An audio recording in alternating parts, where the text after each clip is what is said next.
যুক্তরাষ্ট্রের নতুন কোনো অর্থনীতি নিষেধাজ্ঞায় নিজেদের কৌশলগত লক্ষ্য অর্জন করতে পারবে না বলে কড়া হুঁশিয়ারি দিয়েছেন ইরানের প্রেসিডেন্ট মাসুদ পেজেশকিয়ান। সাম্প্রতিক সময়ে দেশটির রাষ্ট্রীয় সংবাদ সংস্থা ISNকে দেওয়া এক বিবৃতিতে তিনি ওয়াশিংটনের প্রতি এই মনোভাব স্পষ্ট করেন। প্রেসিডেন্ট পেজেশকিয়ান দৃঢ়তার সাথে স্মরণ করিয়ে দেন, সরাসরি যুদ্ধের সময় তেহরানের বিরুদ্ধে যুক্তরাষ্ট্র কোনো সুবিধা করতে পারেনি। ফলে বর্তমানের এই তীব্র অর্থনৈতিক চাপ প্রয়োগের মাধ্যমে ওয়াশিংটন কোনো ইতিবাচক ফলাফল পাবে না। অতীতে যেভাবে যুক্তরাষ্ট্রের বৈরী পদক্ষেপগুলো নস্যাৎ করা হয়েছে, ভবিষ্যতেও একইভাবে তা মোকাবেলা করা হবে বলে তিনি প্রত্যয় প্রকাশ করেন।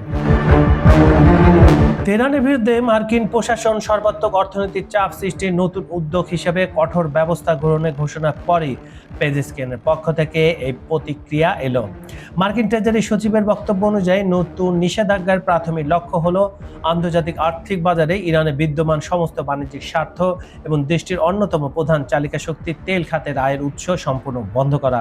এছাড়া বিশ্বের অন্য কোনো দেশ বা বৈশ্বিক কোম্পানি যেন ইরানের সাথে নতুন কোনো প্রকার বাণিজ্য ও বিনিয়োগ সম্পর্ক গড়ে তুলতে না পারে, যুক্তরাষ্ট্র তা নিশ্চিত করার জন্য বহুমুখী পদক্ষেপ নিচ্ছে।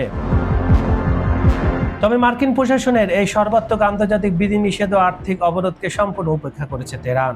তারা জানিয়েছে বিশ্বমোড়লদের কোনো প্রতিকূল পদক্ষেপই তাদের নিজ দেশের অর্থনৈতিক স্থিতিশীলতা ও সক্রিয়তাকে ক্ষতিগ্রস্ত করতে পারবে না। নিজেদের সার্বভৌমত্ব ও জাতীয় অর্থনীতি টিকিয়ে রাখতে তারা আত্মবিশ্বাসের সঙ্গে এই বৈরী পরিস্থিতি মুখোমুখি হবে। তাজুল হায়দার, খবর সংযোগ।